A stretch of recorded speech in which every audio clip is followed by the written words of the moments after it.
Got it. Okay. Welcome everybody to For Wild Places' fifth trail chat. My name's Will. I'm based in Port Kembla, which is on Dharawal land on the New South Wales south coast. And the first thing I want to do is acknowledge the traditional owners of this land and pay our respects to elders past, present and future. We are stoked today to have as our special guest a legend of the sport. As Hill wrote in the little bio, she literally wrote the book on running your first ultra. That's pretty amazing. Her running resume is way too vast to run through all of the amazing achievements and things that she's done. So without further ado, please welcome Krissy Moehl. Okay. Woo! That's just a nice way of saying that I've been running a really long time. Yes. Now, look, Krissy, there's a bunch of people who wanted to ask questions, and I feel like we could. We won't have enough time to have a proper chat with you. I know. So we just keep these things pretty chill. We'll have a bit of a chat and then open it up for anyone else to ask questions a bit later. But how are you, and what are you up to? Oh, well, that's really nice and general way to start. We were chatting a little bit before about my transition from van life into living in a house and having yard work. But I guess a quick summary would just be, I feel like the pandemic was like a bow and arrow, and we got like pulled way back and we were held back here for a bit. And 2022 has just felt like a release, and like travels and moving around and being engaged with people again. And some of it ready for, some of it feeling kind of overwhelmed in the stark contrast between what the pandemic felt like and what the summer felt like. So yeah, I got to pace. I made a commitment to pacing a lot of like friends and coaching clients and people that needed help this summer and volunteering at races. And that had me in Colorado and California and Montana and here in Washington, and then some fun trips back to Wyoming and up to Whistler. So just this Northwest corner is so spectacular, and to see it through the lens of volunteering and supporting people in their races, I had a great summer. It was great. How are you guys doing over there? Does that resonate, that like bow and arrow sensation? Yeah. In fact, I was just thinking here, like, yeah, it felt like the same. And really, events are still really only getting back on track now after the pandemic, because things were cancelled and postponed. But I think in the States, like, events have been back on for quite a while. Yeah. About a year. We had the Check-in at 50K is the event that I raced direct, and this is my 20th year director. And we had a year that we did not get to put on the in-person event. So 2022, it felt like in March, like when we registered people in December, we had to have a mandatory vaccination requirement for people. But in those 4 months it took to get to the race, or 3.5 months it took to get to the race, the psychology around vaccination requirement had totally changed. Yeah. And so that it just, to me, it showed how much it flexed and it went through so many went through so many changes in that short amount of time, where we got a lot of pushback saying, why do you have to be vaccinated? And I was like, we think back to December when we made the rule, we have to you can't all of a sudden say, oh no, now you don't have to be vaccinated, because those people that were following the rules back in December, we have to acknowledge that. So I feel like, yes, we've been back on maybe a little bit longer, but it's been through like a lot of turmoil. Like, it hasn't been like super smooth necessarily. There's been a lot of bumps along the way to getting back. Or are we still getting back kind of feeling? Yeah. And then like Hard Rock ended up being kind of a super spreader event. So that was kind of a nutty wow. situation. Yeah. Oh, what a shame. And during that initial period, were you just hanging around near home, like when events were called off and things were cancelled, like, you know, because for many of us it was it was an awful time, but in some ways it was a lovely time because you could stay at home and just like hang out in your local area. And if you're lucky enough to live in a beautiful area, which I am awesomely, it was actually pretty nice. But was that the case for you? Yeah, I had an interesting living situation at the time, and I sold my condo July of 2020, so right in the pandemic, like in the early part of it, and lived in the van. And the whole van life thing, the idea is like travel around, chase the weather, do all that. Oh, look at that lovely kitty. Chase the weather and everything. But I felt a commitment to my community and this place of work, the Prime Sports Institute, to not be traveling and exposing myself to the virus potentially when we really didn't know that much about it. So I stayed put, and it was an interesting experience of van life, like hopping between city parks and some people's driveways because I didn't want to infiltrate other people's homes. And but I do love where I live, and being in the van with my dog was so simple, and like sleeping at trailheads and just keeping it really, I guess, basic for a while was quite a spin for someone that like has traveled as much as I have. Awesome. Yeah, beautiful cat, Hill. Yeah. Yeah, she's very needy, so I thought I'll just get her in on the conversation so she doesn't feel left out. Right. Krissy, I just had a slight tangent. You just made me think of something. We found, because we're obviously a sports activist organization, we're runners, but we're runners with a purpose, mainly around the environment and protecting wild places. A really difficult thing with the pandemic was a lot of the ways we talk about making change and making social change is getting together with other people, and it was so hard when you couldn't do that. But again, like we're starting to see that interaction kind of bounce back, and we've been able to have our first big race. Last year. No, it was this year. I keep thinking it was wow. last year too. It was in March. It was in March. Which feels like, I think you're right, Krissy, because everything is like flooded back so quickly. It feels like it was last year because it just so much has happened in 2022 compared to past years. Yeah, I've lost track of the years. But is that has that I was going to ask you about the state of like how's the kind of sports activism movement and runners in particular going in the US, and have they, have campaigns been able to bounce back after the pandemic? My 2 cents or impression of is yes, that there has been a bounce back, and if anything, that pullback that the pandemic provided is a time to like learn, right? And as these issues become forefront in our mind or are present, a lot of times we get like, yeah, but I got to do, the 500 other things. Well, we didn't have 500 other things to do during the pandemic, so you actually could like pay attention and maybe research a little bit or read more or engage more in some of these things that you've always thought you'd want time for.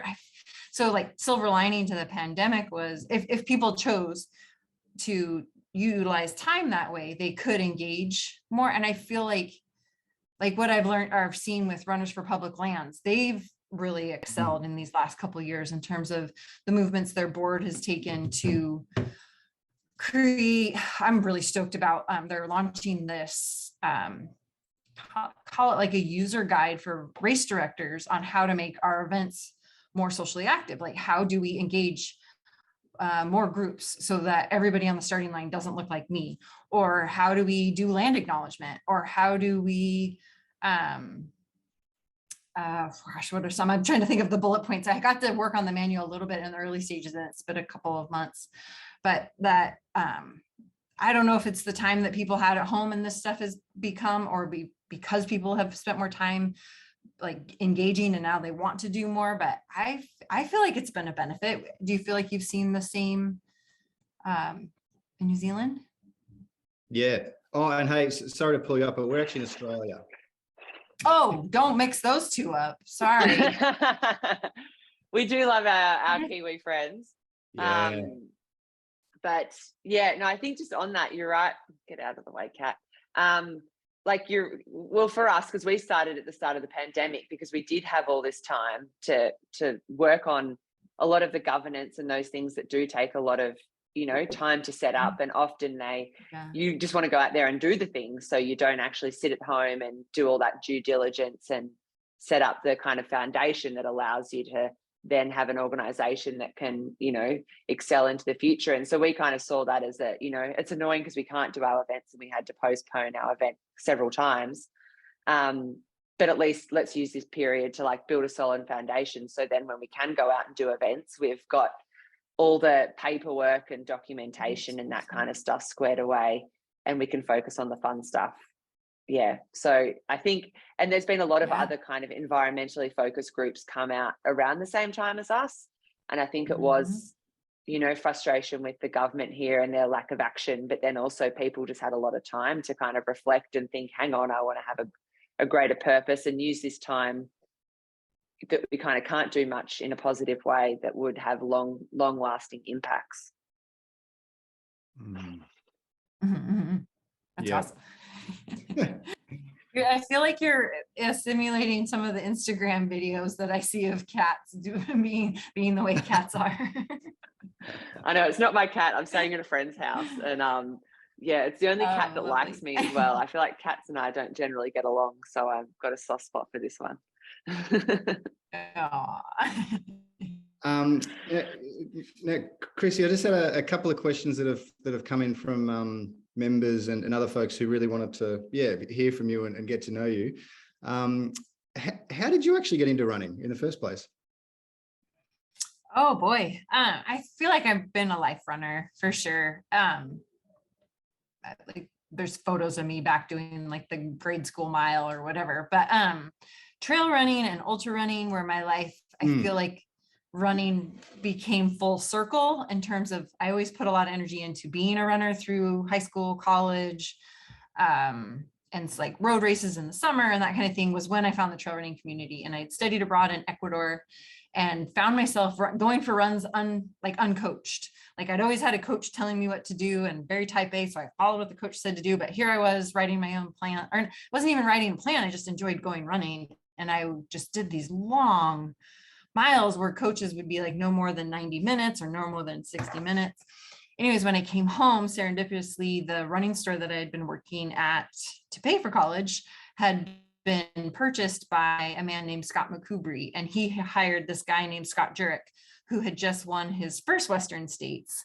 And I fell into this hub that later got recognized as an ultra running, call it a gem of where a lot of people came out of. Hal Kerner, Ian Torrance, myself, William Emerson, Scott Jurek, these people that all congregated and came in and went on these Sunday morning trail runs and Thursday night tempo runs. And we've all gone on to have a pretty deep connection to the ultra and trail running communities. So that was in 2001. Wow. So falling in with the right people at the right time. And Scott went on to win 7 Western States. He just won his first one. And so just kind of, when people say, how do you make that all happen? It's well, I don't know that you can plan that. That's just kind of where my heart, I fell, and then my heart continued to follow for sure. Oh, that's awesome. I first read about Scott in Born to Run. I always tease him about the way Chris McDougall talks about his flowing Greek curls and stuff like that. I'm more like a little sister than of course I'm a fan of him, but I'm more of a little sister pester than I am Yeah. Yeah. Oh, that's so cool. Now, I think I've read a few interviews with you, actually. I think I may know the answer to this question, but we wanted to ask, of all the running you've done, can you identify a moment that you just experienced the most joy? Oh, I think that happened a lot. Yeah. It's running's the most. Yeah, I just feel I'm so lucky that running is such a constant thing. Life can feel it's in turmoil, and if I can get out on a run, even this morning, I just didn't start the day. I just, you call it wake up on the wrong side of the bed or whatever. And so I just made an effort and got out. I have a little lake that I can do a lap from my house around, and the sun was beaming and bouncing off the lake. And it's it's just there for me. And it's not answering your question of the most joy, but just that it can provide that pretty much anytime I'm looking for it. I'm really thankful for that. Yeah, excellent answer. Now I'm a bit the same, where it's there's just a feeling that it's nice to be recreated. Yeah, pretty regularly actually, where you're just back in that spot where, yeah, actually bizarrely. Oh no, I won't tell that story because this trail chat's not about me. Let's get back to you, Krissy. Oh, but I like stories. So it's not that interesting actually. What? So on the other side of things, I actually watched a TED talk that you gave a few years ago, and you talked about a very It's challenging been 11 years ago. 11 years ago, yeah. I'm having a lot of those moments of like that was 10 years ago. Oh my gosh. I know.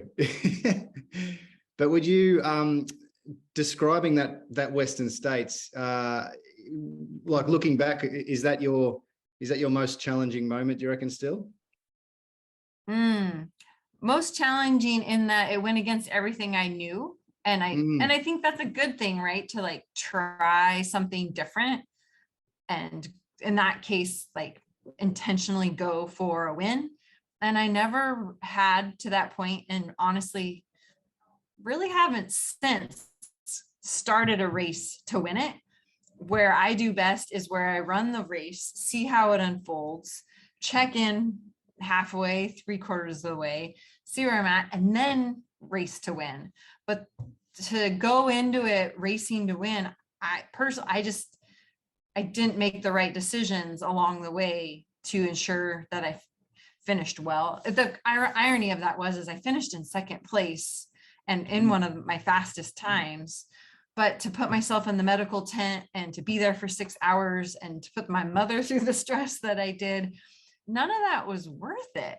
So it wasn't worth it to me to race in such a risky way. I do better with the like enjoyment, maybe a little bit conservative, but like awareness way to ensure that the getting there is, I'm going to get there in a good state. Like I love being able to celebrate with people to finish, not be off on a cot somewhere. So in that sense, yeah, remains one of the most challenging race experiences. The other one I would say that comes to mind is the UTMB 2011. I ended up having to drop. I went into it way overtrained and learned a hard lesson from like literally being too thin. Like I lost weight in my overtraining and not having enough reserves, that when the weather turned bad and I missed my crew, I didn't have anything to be able to keep going, and had to drop. And I've only dropped from like 2 races in 22 years. And that was one of them. And those drops are hard, right? Like I knew I made the right decision for myself at the time. I guess the disappointing part was I didn't go into the race as prepared meaning recovered. Like I was really well trained, overtrained, like knowing that balance of recovery. I had to learn it the hard way there. Yeah, nice. Hey, Paige has just said just to go to class. Paige, did you want to say hi to Krissy? Hey, Krissy. I don't have any particular questions, but I'm just moved to the US, so I've been here for like 2 months now. Oh, welcome. But yeah, it's really cool. Thank you. Where in the US are you? I'm in Reno. Reno. Okay, very cool. Yeah. Enjoy the weather. It looks like it's raining though. Usually it's nicer there than here. This is very new. It's been hot and dry for the whole 3 months, and now it's like, what? The Patagonia staff, there's a whole warehouse based in Reno and everybody there is amazing if you get to cross paths with them. It's worth going out to the outlet store for sure. Yeah. Yeah. Okay. Awesome. Thanks. Nice to meet you. Have a good one. You too. See ya. See you, See you, Paige. Paige. Paige is she's a college track and field athlete over there, Krissy. So following her experience sounds quite similar to what the setup you've got there, and it's blowing her mind just the resources that get put into that kind of US college sports experience, after training in Australia where she's based just not far from Will, near Wollongong, just south of Sydney, and I think it's blowing her mind, and by like ripple effect all of ours as well, just seeing what the scene over there is like. Cool. So yeah. I'm sure you hopefully That's cross awesome. paths with her soon out on the trails. She's getting around to a few events and whatnot. Oh yeah, that'd be cool. Maybe she'll come around checking it. Yes, that would be a great idea. She'd love that. But yeah, I thought that. Sorry, Krissy, back to your discussion around the challenging moment and that Western States. I just thought that lesson was so useful because, not only like when you went out to win from the start, you went out hard, just almost burnt out so quickly. It just kind of sounded like it took the joy a bit out of the run, took the fun out of the run. And ironically, when you have the opposite approach and you start just with the participation and the vibes from people, weirdly, you end up running, as good, sometimes better times anyway. So anyway, I really like that talk. That was awesome. Thanks. I it's just good that the message still holds through 11 years later. Yeah, well.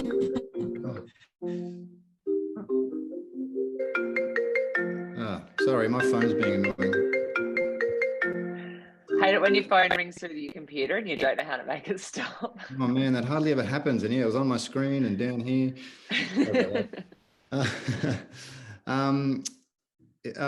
Sorry, Krissy, I just had another question about, so I read the article in, what was the magazine called? It's called The Outside Mag, because I'm actually older than you and I'm really interested in the maintaining fitness and basically like injury prevention as I get older.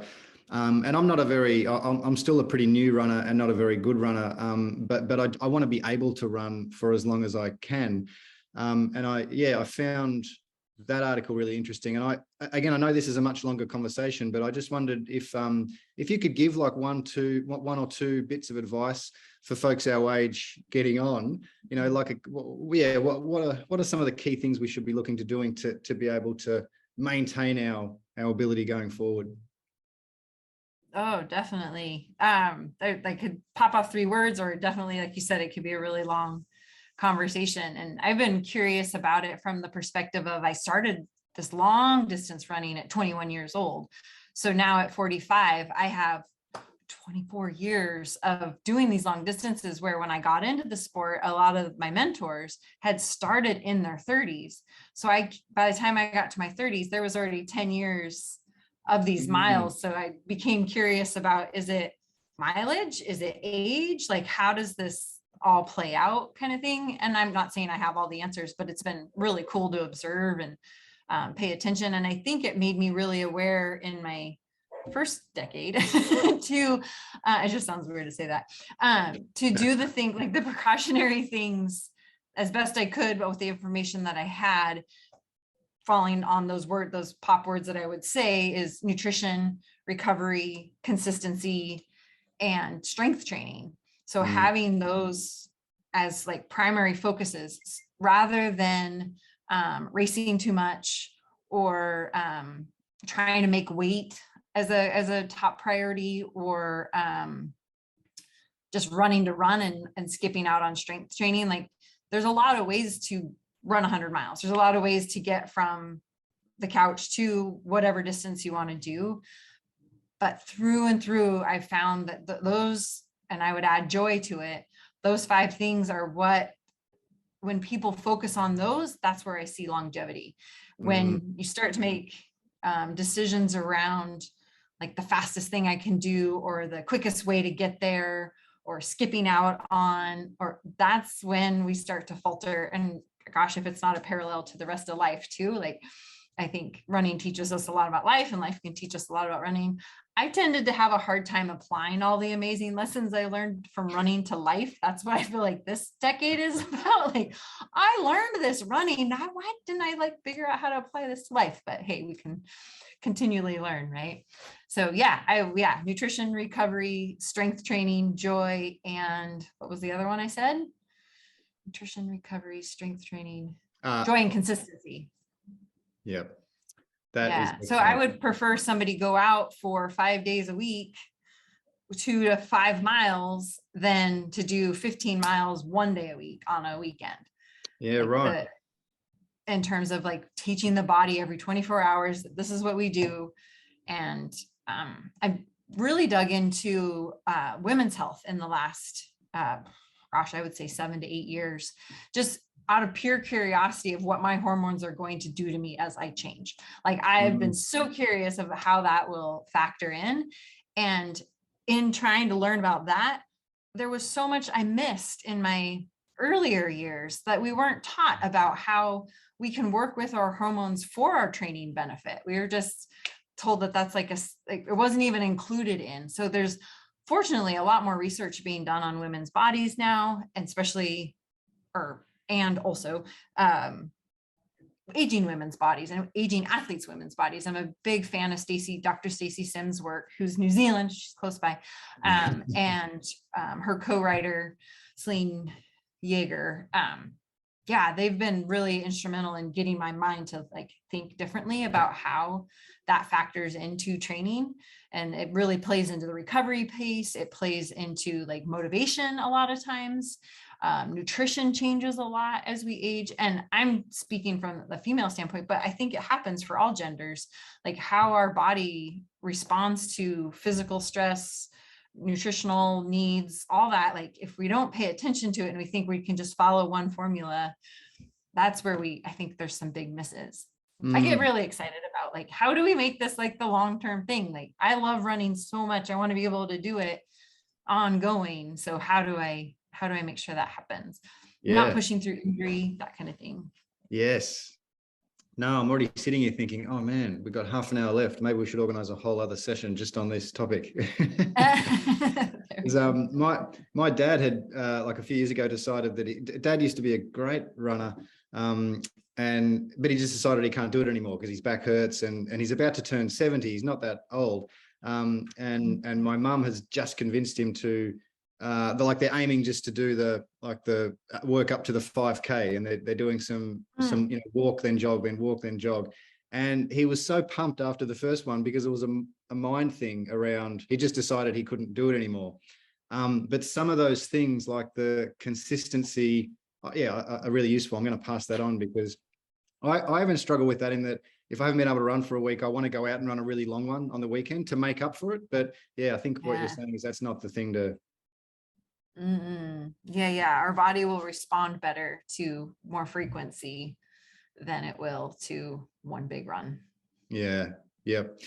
Now, hey, I need to stop myself because I'm into this topic too. But Hill or David or if there's anyone else in the chat, make sure you jump in and feel free to ask Krissy a question or type it into the chat if you're not comfy talking. Otherwise, I could probably go on forever here. I do have one. It's kind of a follow-up from that. What we've seen in our events and just in the trail space, I guess the ultra space more widely in Australia, is the largest growing field of new participants is kind of women over 40 getting into trail and ultra, which is so awesome to see. But I guess but at the same time, a lot of the language and the kind of mentality of ultra running is like, go out and smash it and crush it and we're going to dominate. And, it's all very kind of masculine.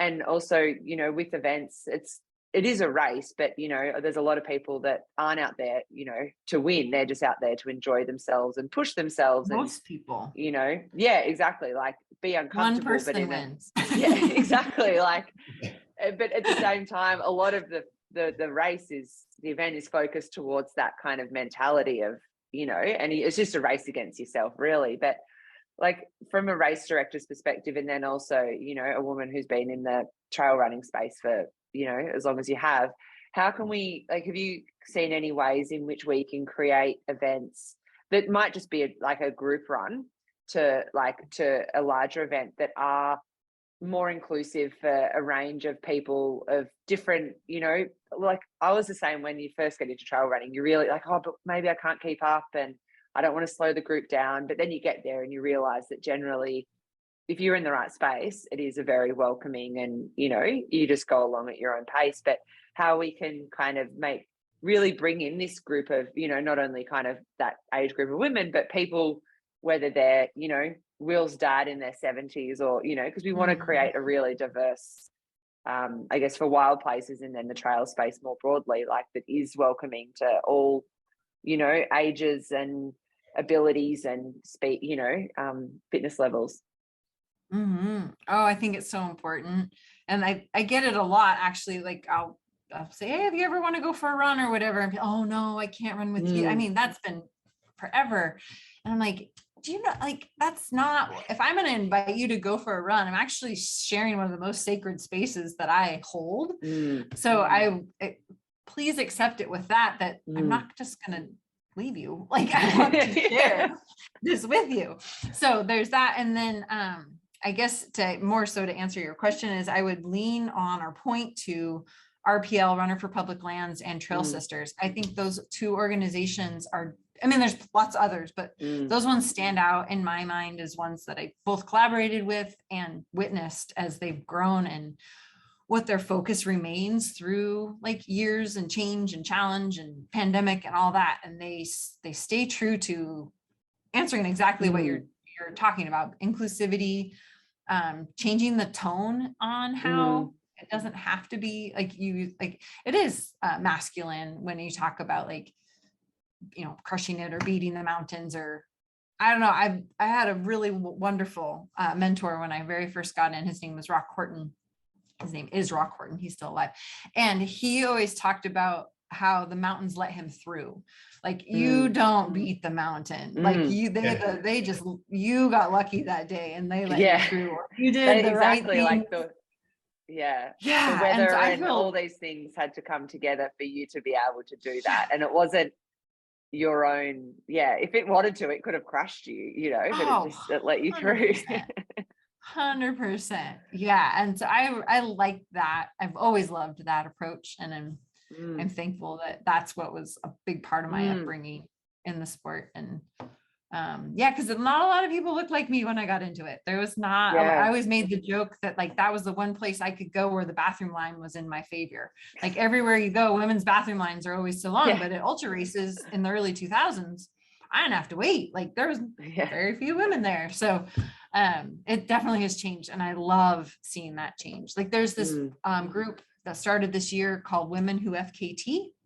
FKT is fastest known time. Yeah. And their goal is to flip the switch or flip the percentages on how many FKTs are set specifically in the Pacific Northwest. They're open to not managing, but to encouraging people all over the world. But they know that they can like keep track of this, the greater Pacific Northwest. And they've done it. Like I read their recent newsletter, and the last month, there is a higher percentage of women setting FKTs than men. And I just thought it's kind of cool. I jumped on one of their early calls and I was just in awe. Like I'd never seen that many women trail run. I mean, with Zoom, it's kind of amplified when you've got like, I think there were 70 windows open of people that were women that were there, women and women that identified as women. I was like, this is phenomenal. Like they asked me to speak at one point and I was like, I am just in awe of all of you. Like, this is not what the screen would ever have looked like if we had screens when I got into it. Like, it was super cool to see the sport shifting like that. And that this organization is putting like having a huge impact like that on these FKTs and results and bringing awareness to trails and what women are capable of. And it's really rad. Yeah, I've noticed that here. And during COVID, I was looking up FKTs as just, something. And often it didn't even exist for a woman. Like people had probably done it, but hadn't thought to register it or whatever. So I just went out and did a run. I was like, yep, got an FKT just by showing up and, doing it. But it was just that. And then once I feel like and once there is a number to beat, then it's like other women are like, oh, someone's done this, I'll give it a go and, use that as a goal. And it's, in no ways like to kind of, I don't know, it's just an arbitrary thing, but it's great to see that, trying to push, I guess, getting the FKT is just, it is what it is, but it's just trying to encourage other women to like push themselves and, kind of be equally represented in that kind of space. So I'll check it out. That's really, really cool to hear. I love that. Yeah, that's I think that's something that was missed on me just in the way I was brought up or whatever, but I realize now how important it is for people to see people that look like themselves doing something for them to then feel invited and wanting to do that. That was missed on me. I was hanging out with all these guys and I just kind of fell into how their world worked, and I worked my way around and how it worked for me, or how I was able to navigate it. But I'm getting a better understanding now, seeing how that there are previous examples, like you said, like somebody's got to set the bar, and but how important that is. That's been I think a really cool aha to me for maybe it was like at a subconscious level I didn't even realize, where other places I might not feel running, I felt very comfortably because it's so it's who I identify as, but there's other places in life that I might, I don't belong there. And because I don't see anybody that looks like me there. And I didn't realize that applied to running for people. And these are cool lessons to have been brought to my attention, I think. Yeah, totally. And what made you want to write the book on ultra running? Has that been was that a long time coming, and was it just like a, spur of the moment kind of, I've got all this knowledge and experience, I just want to put it all down so I can share it with others?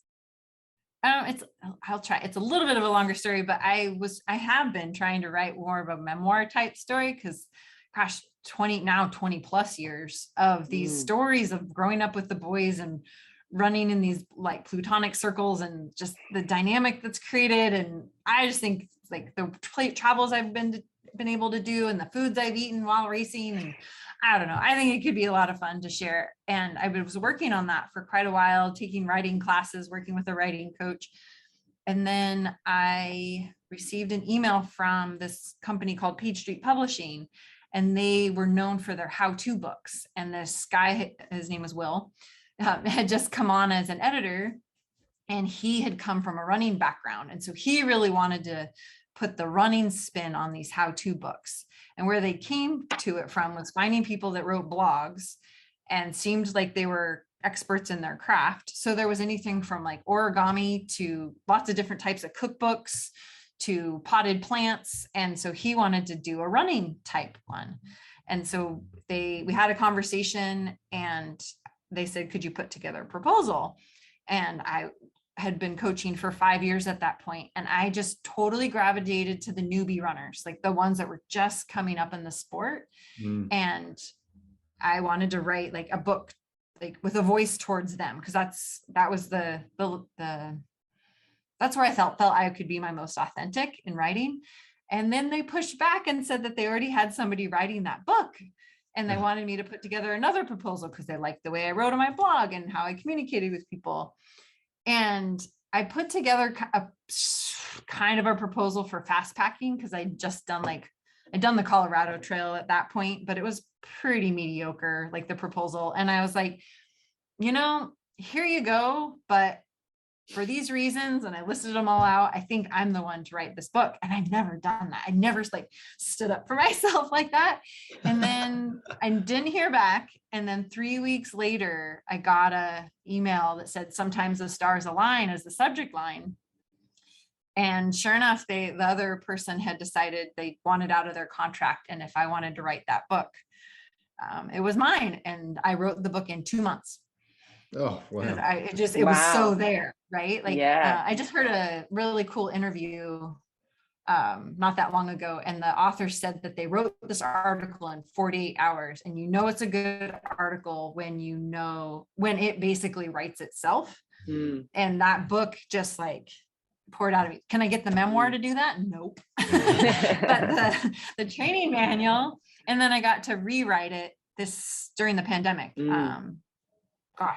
January, February, March of 2021, and it just released March of 22. So that re-release was a lot of fun too, because there's even, the age part has now become a bigger component of the book, and what longevity means, and that body maintenance, what I've learned here being at the Prime Sports Institute, how that can factor in, like that all got included, which was a cool project to get to do while we were locked down. Yeah. And I bet that, like, having been in the trail and ultra world, like there's so many more gadgets and science and nutrition, and like it's, you know, it's very simple at the crux of it, running, and that's why a lot of people love it. You can just chuck your shoes on and head out wherever, but you know, you go along to an ultra and you're like, wow, I need, you know, I go home with a shopping list of like, you know, but then at the same time you just make do with what you've got as well. But I'm sure you've seen like, yeah, the evolution of, you know, Normatec and all these, you know, recovery. Seems like everyone's got those like Theraguns and, you know, but I think that it's interesting in what you say. It's still those very simple things like consistency and sleep and nutrition that are the key things, and all the gadgets and, you know, are just kind of distractions from just like doing the work basically, and like, you know, strength training and all that kind of stuff that you want to avoid, and we want to take shortcuts, but you just can't. Speaking of gadgets, that was a really funny update in the book. There was it released in 2015. That's not that long ago. And in the section about how to pick your running pack, I'd said you might want space for a camera, a phone, and a map. And in 2021, those are all your phone. Like Gaia has like taken the world by storm. I'm such a fan of Gaia. And your camera is on your phone. And like, then for communication, you have like those 3 devices are now one. And I was in 6 years. Like, wow. That just kind of was a good eye opener. Yeah, how fast that stuff changes. And I guess GPS watches and, you know, all the like, you know, that's kind of pretty standard now. And yeah, using your phone for that, it's really, but then I also worry that I'm sure you've been in a few hairy situations where like, you know, you might be on a mountain pass or something and all of a sudden the weather dips and, you know, or your phone runs out of battery and people don't know what to do. You know, it kind of can get a bit worrisome as well, that we do become so reliant on all of these gadgets and kind of lose that, you know, old school, like having a map and a compass. And in a lot of races in Australia, it's mandatory gear to take a printed map and a compass. But then people are like, well, I don't know how to use it anyway. So like, use it anyway. What's the point? Fair enough. Yeah, no, I definitely. Oh, sorry, go ahead. No, you go. I was just going to have another question, but you wrap up that. I was just going to say, I'm really thankful that I came up when I did, when phones and electronics and GPS didn't exist, because there's like a sense that you learn from being out there and like carrying mandatory safety gear. Like my buddies still made fun of me for carrying the kitchen sink, but I was always prepared when I was out there. Like I'm thankful for what I learned early on. Yeah. And I think that there's a bit of I feel a bit of a call back to learning that more simple way of doing things as well. People wanting to equip themselves with like the kind of the first aid and the navigation and those kind of fundamental skills, because we want to go further and out into the wild. But you know that, you know, you've got to be self-reliant in those situations, and, you know, relying on phones or like the forecast, like, you know, doesn't always work out for you. I'm keen to know, Krissy, what made you want to start your own event with the Chocolate 50? Like, when was the first year, and how has, I guess, being on the other side of, you know, an event changed has that changed how you approach other events, and like what's the kind of experience been around that? Oh, as you guys know, event production is such a lovely spot and a very challenging one as well. That would be another book I would love to write, is interview race directors of what their like craziest stories are. Like I blew up my dad's truck one year. I flooded my parents' basement one year. We had a plane crash on the course one year. Like, it's so nuts what happens for race directors, and like your best, like, you know, you're doing a good job if the runners don't know, like that they just got to run their race and get a time at the finish line and have. That's the funny thing, isn't it? It's like the duck, you know, calmly cruising, and then underneath the surface it's like chaos. But the whole goal is to just appear cool, calm, and collected. We got this. Everything's good. So actually, the event was already. Chucking 50K was my first ultra. So Doug McKeever and Richard West had started it in '93. I ran it for the first time in 2000, my senior year of college. And then in 2002 was their 10th year, and they decided they were done and nobody would take it over.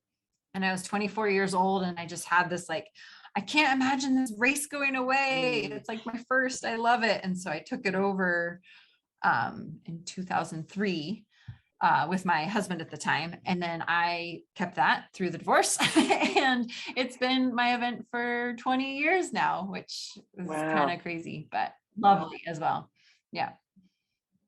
That's amazing. And how is, I guess you've been doing it for 20 years, so it's like you probably have gone into all your events during those 20 years with a newfound appreciation and understanding and of all the stuff that does go into planning an event and making sure everyone gets over the finish line safely. Oh, definitely. And like getting to travel the world like I have and have all these different race experiences, like, and getting to bring like different, like learned things into that is I find a lot of joy in that. And then thinking about those early years when I had my high school friends coming and writing down people's finish line times and my mom making soup for everybody. And now we have food trucks and a hoka arch at the finish and chip timing. And like how like you just keep like learning and adding, but I would say the most precious thing is that, especially we so felt it this year, is that it's such a gathering space for our community. And I haven't lived here. I moved back to Bellingham in 2015. So for 12 years, I race directed from Bend, Oregon and Colorado and Seattle, Washington. Like I lived in different spots, but would come back here. So the community didn't know who the race director was. They just knew to show up the third Saturday of March. And so it's only been since I've been here and meeting people and stuff where they'll like talk about, the 50K or the chuckanut or whatever. And I'll be like, I'm the race director of that. Really? So it doesn't like, yes, I'm like pulling the strings or whatever, but it's about the community. Like they own it. They take such pride in this event that whether they run it or they've run it before, or they come, work at an aid station or help me set up at 4:00. I mean, I had these guys show up at 4:30 in the morning. I was like, I like to get there a little early before everybody shows up just to see the park. That's like probably one of my favorite moments, is like the total still before it all happens. And then about like 11:30, right as the first finishers are coming in, to look around that same scene and take in the transformation. And then again at say 6:00 at night when everybody's gone and it's right back to where it was at 4:00 in the morning. I love that. Like all those, it's like it never happened. It's like it's kind of scary, isn't it? It's where awareness becomes really important. Yeah. Yeah, totally. And one thing I've been thinking about recently is the effect that a change in climate here in Australia is having on race directors and events. And like obviously the pandemic just put a real strain on race directors. So we understand now that, it's great to see people getting out there and supporting them. And, people often question race fees and, where does it go and that sort of thing. But from an event organizer perspective, like we've started like putting in a kind of considering a climate contingency to put on our events in case there's, we have to change the date, or there's too much, like there's flooding or there's bushfire or there's high winds and all these things that can affect the safety of the runners. But then also we want to make sure that we're not having a negative impact on the landscape that we're running through, by if it's super muddy, like doing damage to the trails. Like has that, over your 20 years, is that kind of, have you seen that play out, and how are you kind of going to approach that going forward? Most definitely. Like I never had a clause. Well, initially I didn't even have a website. I used to like print off registration forms and drop them off at the local running stores. But like for the longest time, our clause didn't include anything about maybe having to change the date or cancel, and what like the refund rate would be. Like that wasn't up until the pandemic, the race happened. We had the year the plane crashed, we might have had to reroute. We had a mudslide happen, but fortunately it did not impact where our crews needed to go. But yeah, we'd had some close calls, but like up till that point of having to cancel, when our governor went online or, gave a public speech speech that said, you know, all events over 250 people are canceled 5 days or 8 days before I was supposed to put on the race. I Wow. never dealt with anything Mm. like that. So, and then seeing it play forward with like smoke conditions, fire conditions. A Mm. lot of our races around here, there was a crazy storm that took out a brand new 100 miler where 1,250 lightning bolts hit the greater Whatcom area during this event. Like there's a lot of stuff that, I mean, it was not there 10, 15 years ago. And so how we manage it, how do we evolve with it? Maybe how can we correct would be like the most ideal. But we're definitely in it, I feel like right now. Yeah. Yeah, definitely. And a few years ago, you came out to run takayna down in Lutruwita, Tasmania. How was that experience for you? Oh my goodness, you guys are so lucky. And then I actually had this amazing aha, like being on the coast there. It was like 40 hours of travel to get to the race, and I had less than 24 hours before I actually started the race from the time I landed. So there was this crazy jet lag, and we were the organization that we were there with took us out to see a lot of the downed trees, the logging logging, why am I struggling with the word, fabrication work that was being done in the area, and the damage that was happening, and the burning, and like just kind of decimating the land. So there was just all this happening in this crazy brain space, and then having this exact parallel to where I live, like my backyard. The Olympic Peninsula is, it's not as ancient, but it is relatively in terms of landscape, it is a designated old growth forest, and there's logging happening out there, and I could go 4 hours or 40, and like we can have similar like parallel experiences. And I think with as much as I've traveled and the carbon footprint that I've had just in my own explorations, to have that aha of how close I am also dealing with similar issues was a good parallel to have brought to light, getting to make my way out there. But I will say it took 20 years to get to Australia and New Zealand, and that was way too long. You guys, I need to come back. That was a trip of a lifetime, and I hope it's not the last one for sure. Yeah, it is exciting that travel's back on the agenda. And yeah, well, I'm sure that there's a van, someone will have a van here, Krissy, that you can, commandeer for a little while. And oh, that'd be amazing. And come to Pilliga. Yes. So that's the event that we had in March this year up in northeastern New South Wales, where it's the largest inland forest. And it's like a very Australian bush, like very scrubby, lots of eucalypts, very rugged. It's all sandstone, but the Santos, which is a gas company, want to put 850 coal seam gas wells through this landscape against the wishes of the traditional owners. It's a very sacred place for them, but they're kind of pushing ahead because we're in our last government had a gas-led recovery. That was their kind of, we've lost all this money during the pandemic, so we'll just, frack the shit out of us, to make a heap of money to kind of make up for it. So we had an event up there in March, and very similar to takayna in that it was very, very basic in the sense that, no flashy finish lines, but just a bunch of good people out in the middle of nowhere, enjoying the trails and the new friendships, and just being, just the community basically. And a lot of people who hadn't run that far before or done anything like it, and who had fundraised as part of that. So it's something we're planning on doing again next year. Trying to take that model of takayna and the running to save wild places, and doing more of that to raise awareness. And it's a great way to get people into trail running, I think, as well, because they kind of don't know about it so much, but they're like, oh, that's how I first got into it with takayna. I was like, if I'm going to run 65K, it's going to be for a bloody good reason. Yeah. And through a very beautiful place to distract me from my, sore legs and that sort of thing. And you can't beat takayna for that. Now, are you? Sorry, go, Krissy. I was just curious if you're, and I'm failing last name, Simon, is he still involved with For Wild Places? Yeah, He was yeah, the he is. original So race director for.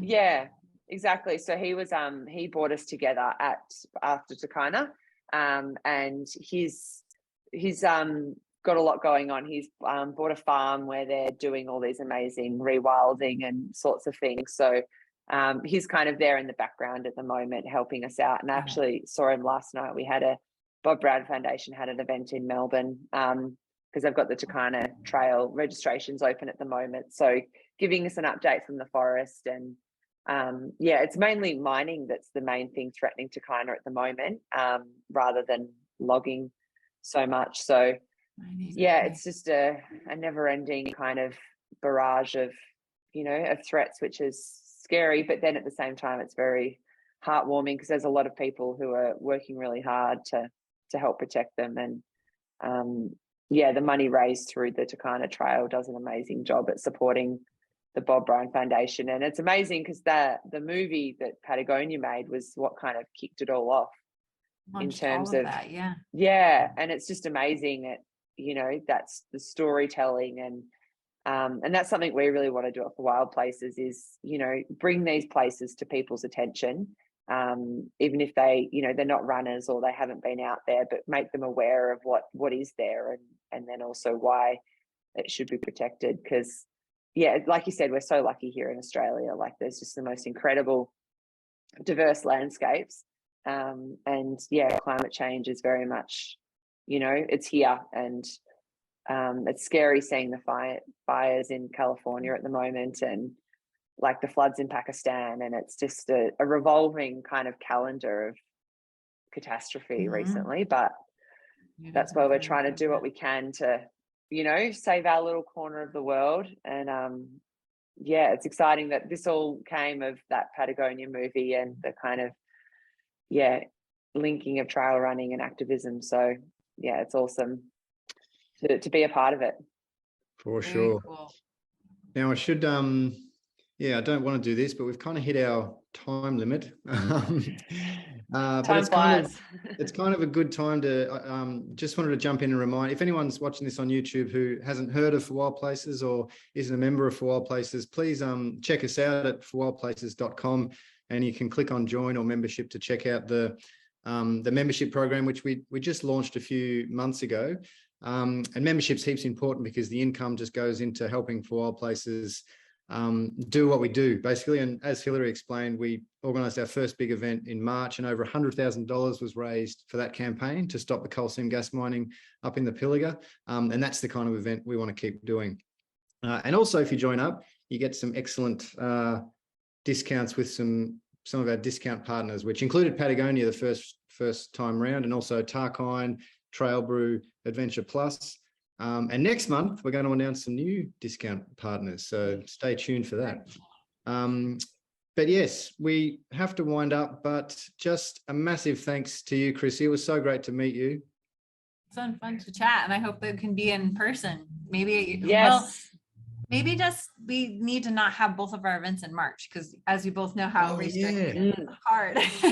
Well, hard to... we are thinking of doing the Pilliga in September next year, because that's spring, and there's the wildflowers up there are just absolutely incredible. So we thought it's a good way to get the same people along, but see the landscape in a completely different, you know, after summer it's usually pretty dry, and whereas in spring it'll be absolutely stunning, and it'll mean a bit more work getting the trails ready because there'll be, you know, plenty of grass and all that good stuff, but a few more snakes around, but if you've got your first aid kit, you'll be fine.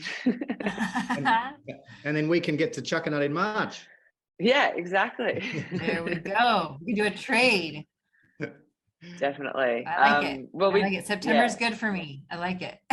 Well, yeah, it's a great time. We're there now, and it's a beautiful time of year here, like just the wildflowers, and especially because it's been a wetter winter.